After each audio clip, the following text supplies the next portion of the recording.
50% लोग लक्ष्य का निर्धारण तो कर लेते हैं पर उसे पूरा नहीं कर पाते और उन 50% में आप और मैं भी हूँ। हम अपने लक्ष्य का चुनाव तो कर लेते हैं कि मुझे क्या प्राप्त करना है, पर उन 50% लोगों में से केवल 5% लोग ही अपने लक्ष्य को प्राप्त कर पाते हैं। ऐसा इसीलिए होता है कि जैसे ही हम अपने लक्ष्य प्राप्ति की ओर कदम बढ़ाते हैं तभी ही कोई ना कोई समस्या उत्पन्न हो जाती है और हम हार मान जाते हैं। मैं भी कई लक्ष्य का निर्धारण करता हूँ, जैसे रात को 2 विषय का रिवीजन करूँगा, पर जब पढ़ने बैठता हूँ तो आधे घंटे में ही मन उबने लगता है और मैं लक्ष्य से वंचित रह जाता हूँ और वह लक्ष्य बीच में ही अधूरा रह जाता है। इसका समाधान इस कहानी में बताया गया है, जिसे सुनकर आप उन 5% लोगों में शामिल हो सकते हैं। यह कहानी बहुत ही सुंदर है, जिसके हर एक वाक्य में गहरी शिक्षा छिपी हुई है और ख़ास बात तो यह है कि यह बहुत ही प्रेरक कहानी है, जिसे सुनकर आप लक्ष्य को दोगुने जोश से प्राप्त करने की कोशिश करेंगे। आखिर में कुछ ऐसे टिप्स भी हैं जो आपकी सफलता को 10 गुना तक बढ़ा देती है, तो कहानी का मज़ा लीजिए।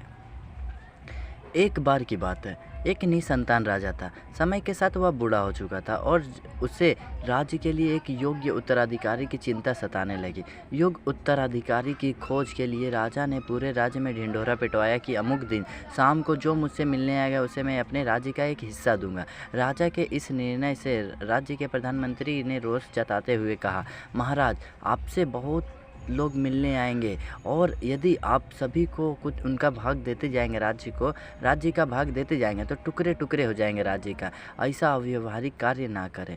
राजा ने प्रधानमंत्री को आश्वस्त करते हुए कहा, प्रधानमंत्री जी, आप चिंता ना करें, देखते रहे क्या होता है।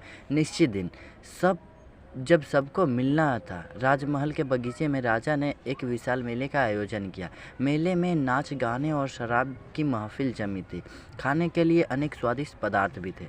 मेले में कई खेल हो रहे थे, जिसके कारण राजा से मिलने आने वाले लोग नाच में अटक गए, कितने ही सुरा सुंदरी में और कितने ही आश्चर्यजनक खेलों में मशहूर हो गए तथा कितने ही खाने पीने घूमने फिरने में के आनंद में डूब गए। इस शाम का समय बीतने लगा, पर इन सभी में से एक व्यक्ति ऐसा भी था जिसने किसी चीज़ की तरफ नहीं देखा, क्योंकि उसके मन में निश्चित ध्येय था कि उसे राजा से मिलना है तो मिलना है।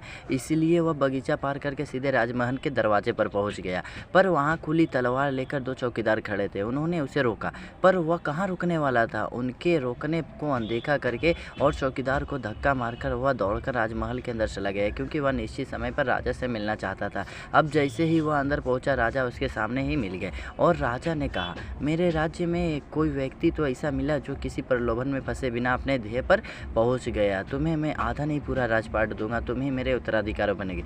वह व्यक्ति खुश हुआ कि वह जिस लक्ष्य से आया था उसका फल मिल गया।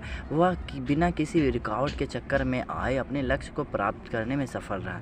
उस व्यक्ति का दृढ़ संकल्प ही उसे उसकी लक्ष्य पर स्थिरता बनाए रखी। यह सब दृढ़ संकल्प की गहराई को समझने वाला व्यक्ति अपनी मनचाही लक्ष्य को प्राप्त करने की क्षमता रखता है और प्राप्त भी कर लेता है। ठीक उसी व्यक्ति की तरह जिंदगी खिलती भी उसी के साथ है जो खिलाड़ी बेहतरीन होता है। दर्द सबकी एक से है, मगर हौसले सबके अलग अलग हैं। कोई हताश होकर बिखर जाता है तो कोई संघर्ष करके निखर जाता है। आपको बस यह करना है, पहला बात, अपने लक्ष्य को छोटे छोटे लक्ष्य में बांट दो, जिससे कि उसे प्राप्त करने में आसानी हो। मैं भी यही करता हूँ, जैसे कि रात में 2 घंटा पढ़ूंगा, इसके बजाय मैं शाम को 1 घंटा पढ़ लूँगा और रात को बचा हुआ फिर 1 घंटा पढ़ लूँगा। दूसरा बात यह है कि लक्ष्य को पूरा करने के बाद टिक लगाते हैं। और तीसरा और फाइनल बात, जितना भी काम हुआ उसे नोट करें और 3 दिन तक ऐसा है करें। आप स्वयं देखेंगे कि आप सफलता की दर पहले से 2 गुना हो गया है।